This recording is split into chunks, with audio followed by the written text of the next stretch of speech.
দেখুন, আল্লাহ সম্পর্কে প্রত্যেকটা মানুষ কেন ফুল কনফিডেন্ট থাকবে, কিভাবে থাকবে, সেই বিষয়টা আজকে আমি বলবো।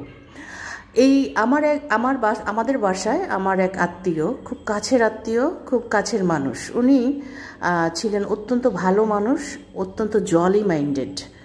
তো আব্বা ওনাকে বলতেন যে তুমি কিন্তু নামাজ পড়ো। তো আব্বার সামনে উনি কখনো বলতেন যে জি পড়বো, কিন্তু আব্বার অগোচরে উনি আমাদের সঙ্গে যখন বসা থাকতেন, একসঙ্গে একটু আড্ডা টাড্ডা হতো, তখন হাসতে হাসতে বলতেন যে আমাকে আল্লাহ এমনিই ক্ষমা করে দেবে, নামাজ পড়তে হবে না, আল্লাহ ক্ষমাশীল, আল্লাহ আমার উপরে দয়া করবে, আমাকে এটা করতে হবে না, ওটা করতে হবে না, এভাবে করে বলতেন। আমার আব্বা এমন একজন মানুষ যার 24 ঘন্টা আমাদের জন্য সমস্ত দরজা খোলা থাকতো এবং খুব ফ্রেন্ডলি। তা আমি আমার অভ্যাস ছোটোবেলা থেকে যা কিছু হোক আব্বার সাথে শেয়ার করি। আমি আব্বাকে দৌড়ে গিয়ে বলতাম যে আব্বা, উনি এরকম বলেন কেন যে কিছু করতে হবে না, নামাজ পড়তে হবে না, এটা করতে হবে না, ওটা করতে হবে না, কিন্তু জান্নাতে যাওয়া যাবে, আল্লাহ ক্ষমা করে দিবে, আল্লাহ দয়ালু, এগুলি কথা উনি বলেন কেন? এভাবে না করলে কি হবে ওনার?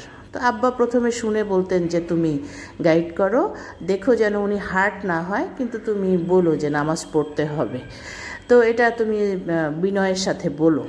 এরকম করতে করতে একটা সময় ওনার একদিন একটা কথা আমাকে খুব স্ট্রাইক করলো। সেই কথাটা গিয়ে আমি আব্বাকে বললাম, এবং আমি ওই দিন খুব উত্তেজিত ছিলাম, একটু হট হেডেড হয়ে গেলাম। তো আমি বললাম যে উনি এরকম বলবে কেন?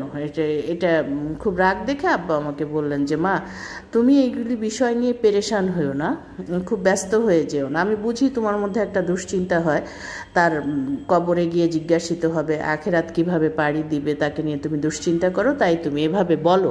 তো এটা নিয়ে এত দুশ্চিন্তা হবার কারণ নেই, কারণ এরকম একটা হাদিসে কুদসি আছে যে আল্লাহ রসুল সাল্লাল্লাহু আলাইহি সাল্লামকে বলছেন যে আমি আমার বান্দার কাছে তেমন, সে আমাকে আমার সম্পর্কে ধারণা রাখে যেমন, আমি আমার বান্দার কাছে তেমন, সে আমার সম্পর্কে ধারণা রাখে যেমন। এটা বুখারী এবং মুসলিমে এসছে।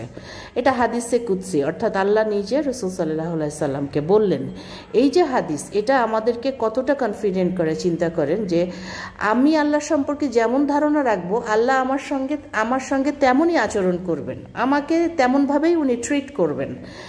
এটার থেকে বড় মেসেজ এবং এটা থেকে বড় সান্ত্বনা এবং শান্তি বোধহয় আমি আর কিছুতে পাই নাই। যে হ্যাঁ, মানুষের পারফেকশন না থাকতে পারে। আব্বা বললেন যে ভুল ত্রুটি সংশোধন করে দিবেন আল্লাহ, বা আল্লাহ ক্ষমা করে দিবেন। এটা যদি সে ধারণ করে যে আমাকে আল্লাহ ক্ষমা করে দিবেন, তাহলে আল্লাহ তাকে ক্ষমা করে দিবে।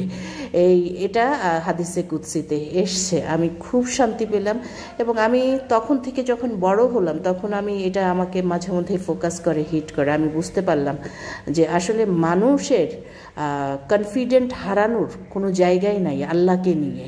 আল্লাহর দরজা, প্রত্যেকটা রহমতের দরজা আল্লাহ এভাবেই খুলে রাখছে যেভাবে মানুষ তাকে ভাবছে। আলহামদুলিল্লাহ।